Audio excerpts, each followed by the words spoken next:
কলকাতা উত্তরের ৭টি বিধানসভায় যদি বর্তমান ভোট হয় কোন দল এগিয়ে থাকবে ৭টা বিধানসভার মধ্যে?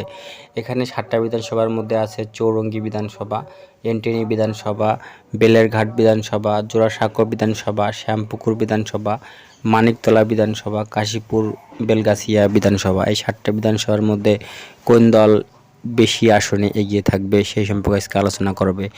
আমার চ্যানেলটি ভালো লাগলে সাবস্ক্রাইব করে রাখবেন। প্রথমে যে বিধানসভা আলোচনা সেটা হলো এনটেনি বিধানসভা। এনটেনি বিধানসভা যদি বর্তমান কিন্তু 2021 সালে কিন্তু এই বিধানসভা টিএমসি দখলে ছিল, আর 2024 সালের লোকসভা নির্বাচন অনুযায়ী এনটেনি বিধানসভায় এখানে বিজেপি তাপস রায় হলো 54,137টা ভোট পায় এবং টিএমসি থেকে সুদীপ বন্দ্যোপাধ্যায় 83,446টি ভোট পায় এবং কংগ্রেস থেকে প্রদীপ ভট্টাচার্য তিনি ভোট পান 24,305 ভোট।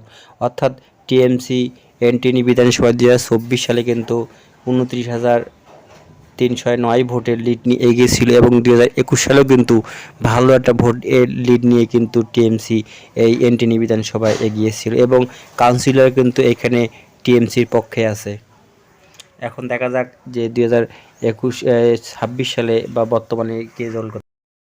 তার পরবর্তী বিধানসভা বেলেরঘাট বিধানসভা। এই বেলেরঘাট বিধানসভা 2021 সালেও কিন্তু এটা টিএমসির দখলে আছে। এটা 2024 সালে লোকসভা নির্বাচনে এখানে বিজেপির এখানে তাপস রায় ভোট পায় 46,531 ভোট এবং টিএমসি ভোট পায় 92,643 ভোট, আর হলো কংগ্রেস ভোট পায় এখানে 24,706 ভোট। এখানে টিএমসি 2024 সালে লোকসভা ভোটে কিন্তু 46,112 ভোটের লিড নিয়ে এগিয়ে থাকে এবং 2021 সালেও কিন্তু মোটামুটি একটা ভালো লিড নিয়ে কিন্তু এখানে এগিয়েছিল হলো টিএমসি এবং কাউন্সিলরও কিন্তু এখানে এগিয়ে আছে টিএমসি।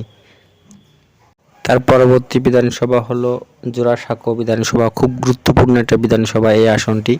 এখানে 2021 সালে কিন্তু এই আসনটি টিএমসির দখলে ছিল এবং 2024 সালের লোকসভা অনুযায়ী এই বিধানসভাটি টিএমসি ভোট পায়, এই বিজেপি ভোট পায় 49,294টি ভোট এবং টিএমসি ভোট পায় 41,893 ভোট এবং হলো কংগ্রেস ভোট পায় 12,293 ভোট। এখানে বিজেপি লিড পায় হলো 7,401 ভোটের লিড নিয়ে কিন্তু বিজেপি এখানে এগিয়ে থাকে, কিন্তু 2021 সালে কিন্তু এখানে টিএমসি এগিয়েছিল এবং কাউন্সিলরের ভোটও কিন্তু এখানে টিএমসি এগিয়েছিল, কিন্তু 2024 সালে কিন্তু এটা ধরে রাখতে পারেনি টিএমসি।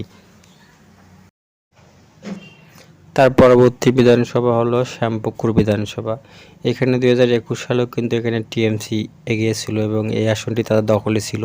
2024 সালে লোকসভা অনুযায়ী এখানে বিজেপি ভোট পায় 49,662টা ভোট, টিএমসি ভোট পায় 48,063টা ভোট এবং কংগ্রেস ভোট পায় 9,528 ভোট।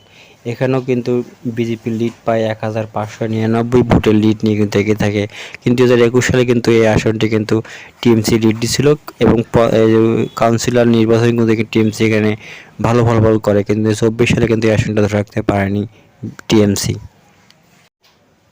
তার পরবর্তী বিধানসভা হলো মানিকতলা বিধানসভা। মানিকতলা বিধানসভা কিন্তু এটা হলো টিএমসির দখলে আছে, 2021 সালে ছিল এবং 2024 সালের লোকসভা অনুযায়ী এখানে বিজেপি ভোট পায় 63,389টি ভোট পায়, টিএমসি ভোট পায় 66,964টা ভোট, কংগ্রেস ভোট পায় 9,421 ভোট।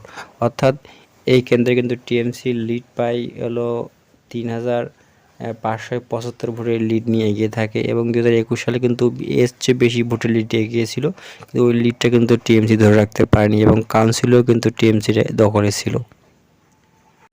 তার পরবর্তী বিধানসভা হলো কাশিমপুর বেলগাছিয়া বিধানসভা। 2021 সালেও কিন্তু এই আসনটি টিএমসি দখলে ছিল এবং বিজেপি এখানে 2024 সালে লোকসভা ভোটে বিজেপি এখানে তাপস রায় ভোট পায় 57,869টি ভোট এবং টিএমসি সুদীপ বন্দ্যোপাধ্যায় ভোট পায় 65,137 ভোট এবং কংগ্রেস ভোট পায় 16,018টি ভোট।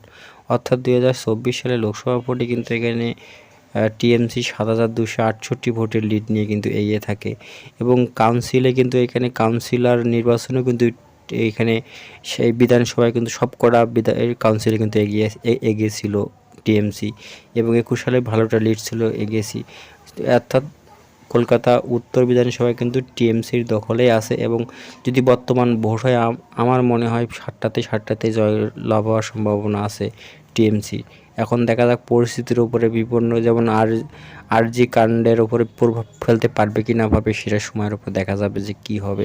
কারণ 2026 সালে যদি ভোট হয় তাহলে কিন্তু অনেক কিছু পরিবর্তন হতে পারে, কিন্তু বর্তমান যদি ভোট হয় তারপরে এখানে হাড্ডাহাড্ডি লড়ার সম্ভাবনা আছে, হয়তো 2-1টা আসনও হয়তো টিএমসির হাত থেকে চলে যেতে পারার সম্ভাবনা আছে।